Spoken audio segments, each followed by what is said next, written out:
Atelier de mobilisation des parties prenantes et plaidoyer des entités territoriales décentralisées de province. À Matadi, chef-lieu de la province du Congo central, cet atelier a eu lieu en la salle Béni. Nous en parlons bien évidemment avec M. Blaise Vumbi. Il est expert international en sauvegarde environnementale et sociale. Il est donc le chef de mission. Il s'est fait accompagner bien évidemment de M.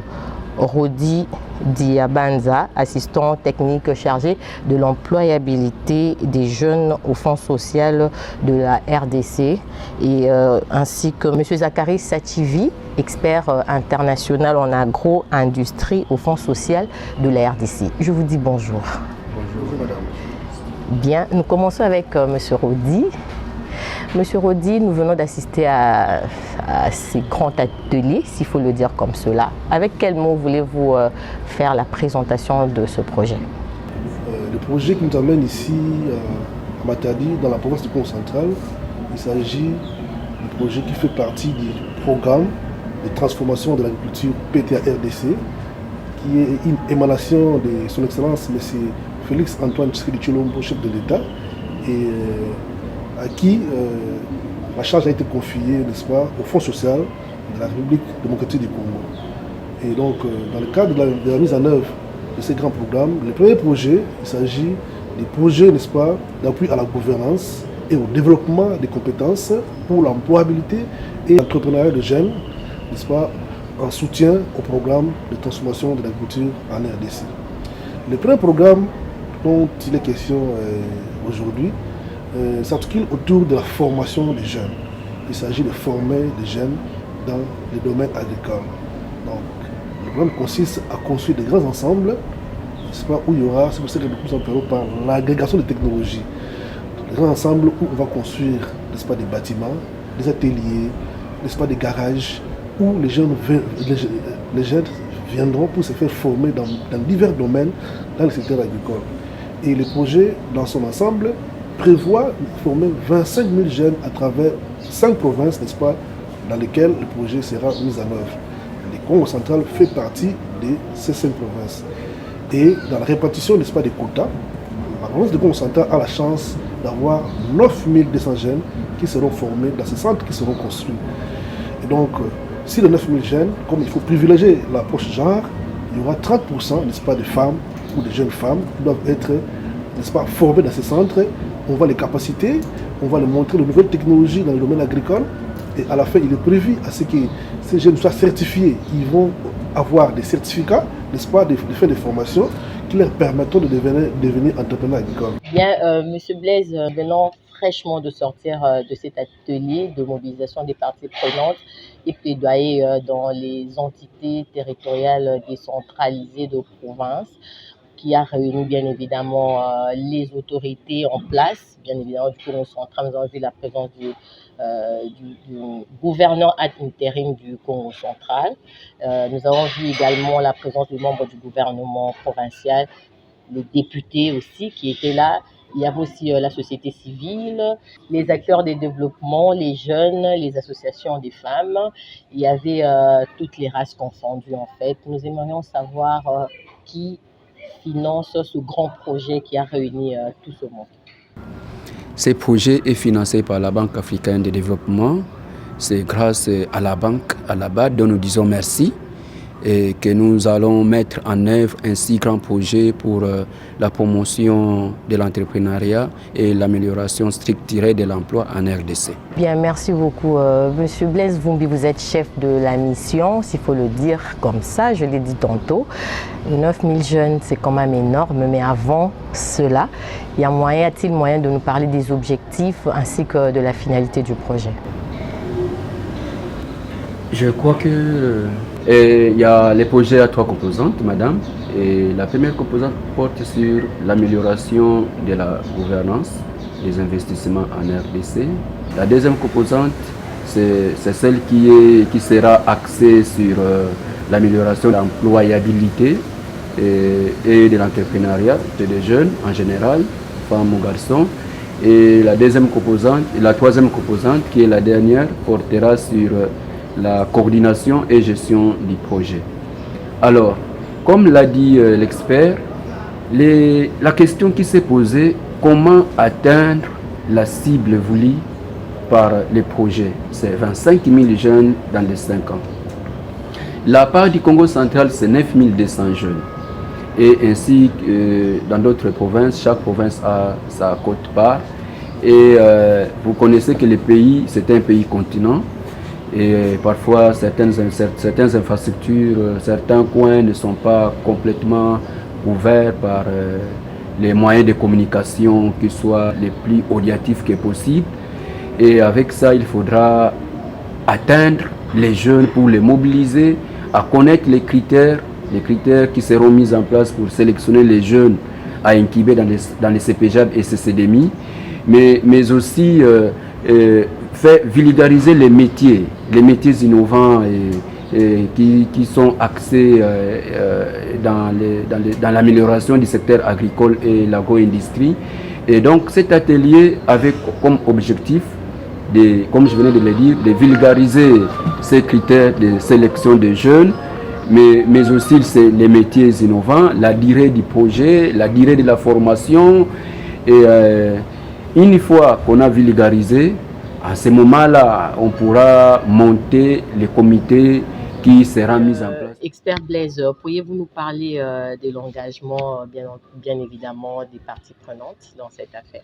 Cet atelier avait pour objectif de faire comprendre les projets aux parties prenantes, aux différentes parties prenantes, composées des autorités politico-administratives, la société civile, les associations de jeunes, les associations féminines, mais aussi des personnes vivant avec handicap, parce que les projets promettent la non-discrimination. Donc c'est l'un des critères d'ailleurs phares, la non-discrimination dans la sélection des jeunes.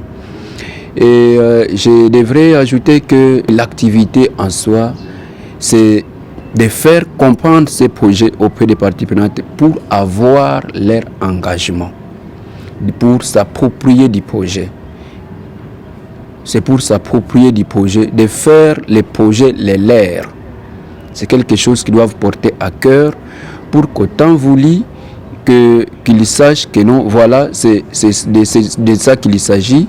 Et nous avons participé au démarrage de ces projets et voilà, nous envoyons nos enfants pour qu'ils soient formés afin qu'ils sortent de cette formation avec un plan d'affaires, comme l'ont dit les experts qui m'accompagnent.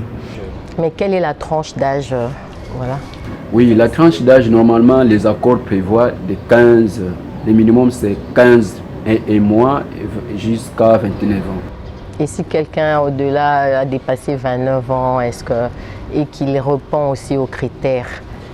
Oui, c'est vrai, mais vous savez que la population congolaise est totalement jeune.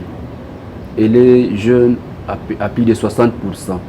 Et donc même cette tranche d'âge-là, la pertinence, elle est très très élevée dans le sens où il y aura une grande mobilisation. Donc au-delà de 29 ans, bon, ça sera étudié au cas par cas. Oui, mais maintenant ma question est celle de savoir pourquoi avoir choisi la jeunesse. Qu'est-ce qui vous a motivé en fait de cibler ou de porter votre choix sur cette jeunesse? Parce qu'en voyant le projet, c'est quand même énorme, comme vous avez parlé de la pertinence aussi. Oui. C'est tellement énorme, je vois, donner ce projet ou bien plutôt à la jeunesse, à cette jeunesse déjà de 15 à 29 ans pour un projet comme celui-là. Alors j'aimerais savoir les motivations. Oui. L'agriculture, c'est un secteur qui promet le développement de l'entrepreneuriat partout à travers le monde. Et c'est un secteur qui absorbe beaucoup plus les taux de chômage partout à travers le monde. Et comme je le disais, la population congolaise, elle est complètement jeune. Le président de la République venait de promulguer une ordonnance loi, la loi numéro 22/030 du 8 septembre 2022. Cette loi porte sur la promotion de l'entrepreneuriat des jeunes. Et étant donné que le secteur privé, c'est seulement par le secteur privé qui peut développer un pays. Pourquoi? Parce que ça a une incidence sur la création d'emplois et des richesses. Donc, je pense bien que le choix est bien porté sur les jeunes étant donné que c'est une jeunesse active. La jeunesse congolaise, elle est active. Donc elle va booster la création d'emplois pour un grand nombre de chômeurs. Bon, parce que le chômage en RDC, il est structurel.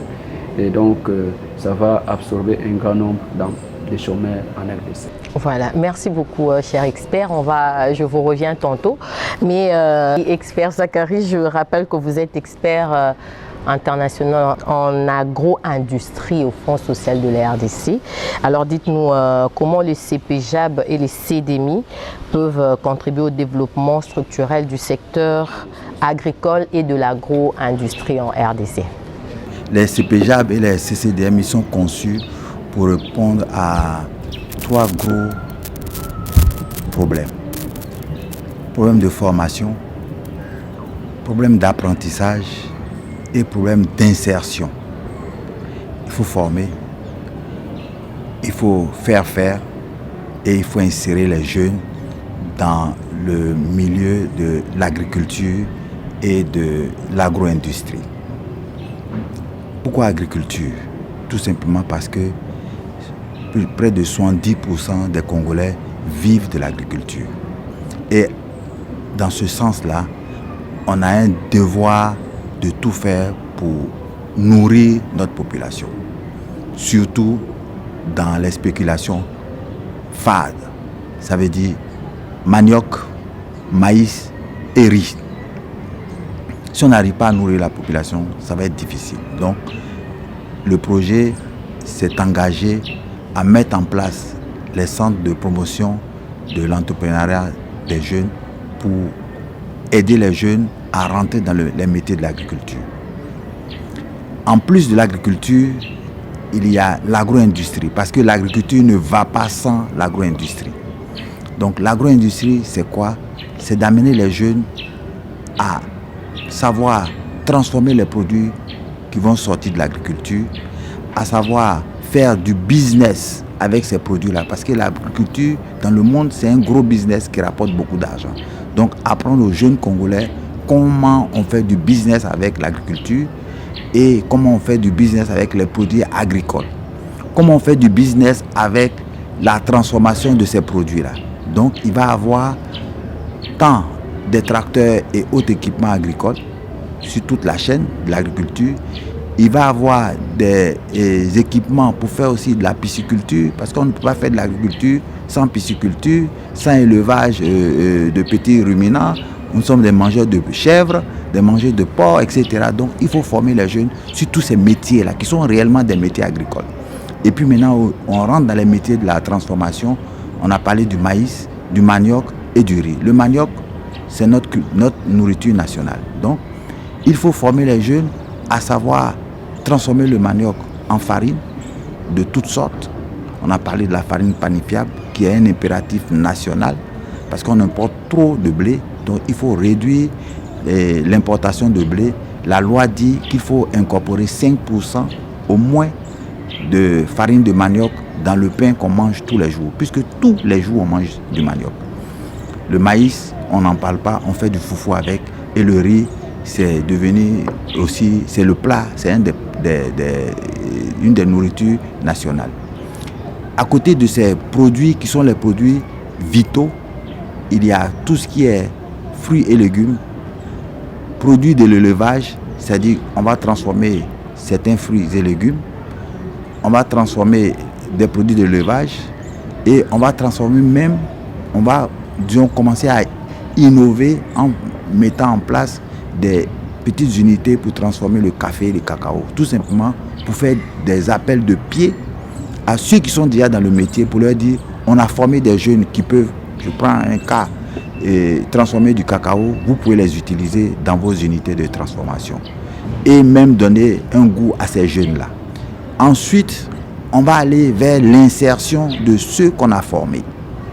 Ça veut dire qu'on va les insérer dans le monde agricole, dans le monde de l'agro-industrie, dans le monde de l'agro-business, dans le monde du travail tout court. Merci beaucoup, M. Zakari. La matière est tellement importante. La coutume Congo exige Donc, pour le plaisir ou bien pour fixer la population, M. Rodi, si vous pouvez nous faire le résumé de ce qui vient d'être dit ou encore de ce projet. Matondo mama journaliste na kikongo betu na tuba ke betu ke awa betu ke équipe à front social betu me kusa awa na Matadi samna ko mobiliser population Congo centrale na mambo mametala programme de transformation de l'agriculture en RDC. Il y a que des makani ya mfumu ya insi muta Félix Antoine Tshisekedi Tshilombo ya di barara depuis Sénégal à Dakar. Et puis il y a Inswa na force sociale la RDC na kutambusa bisalu ya kubongola to ya ku améliorer le secteur agricole.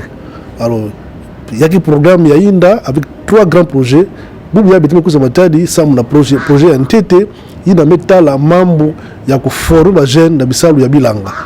Betume za bisalu ya bilanga depuis bandantama betuke sala kaya na maboko quand bubu ya ina projet ya beto ya fond social betuke na makani na kubongula bisalu ya bilanga.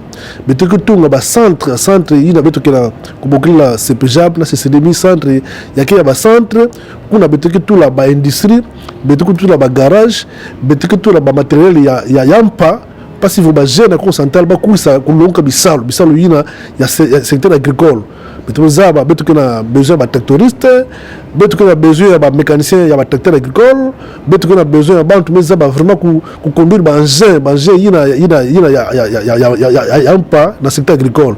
C'est pourquoi betuke awa na lancer activité ya mobilisation ya partie prenante, c'est-à-dire betuke na zola nkanga Congo central ba tambola projet ba comprendre projet yaki ya beto projet yaki ya bantu kaka ve beto vendre dans atelier beto mona présence ya vice gouverneur présence ya ba ministre provinciaux présence ya ba député ba kuisa samna kutambola projet na maboko samna ba ko accompagner projet parce que makani yakele ba jeune cadre Congo central beto na besoin ya 9200 jeunes ba qui vont former dans ba centre ina. C'est vrai na projet Mvimba beto former près de 25 000 jeunes dans 25 ans quand c'est na Congo central beto former 9200 jeunes na bisalu ina bilanga. Alors parmi les critères de sélection beto tout ba awa ba critères yake de 15 à 29 ans au minimum, au maximum 29 ans. Beto tala montre que là on a 30 ans ou plus de 30 ans beto tala cas par cas dans quel cas ba kebaka ba bampagne na mais selon projet de 15 à 29 ans. Ba ke kuza formation yaki vanda ya ofele ya mbongo v l'air beto lancer recrutement beto recruter ba jeunes à travers ba 10 territoires d'Abeto na Congo central awa on a les deux villes Matadi na ville Boma na territoire nyonso beto ba jeunes beto former bao ba ke kuza na ba centre ba ki vanda internet à centre beto futa mbongo v et qui vanda ofele parce que après 5 ans beto vanda ba jeunes bien formés. Atondo mingi. Ouais, Monsieur Blaise, vous êtes le chef de la mission. On va clôturer avec vous le mot de la fin pour aujourd'hui.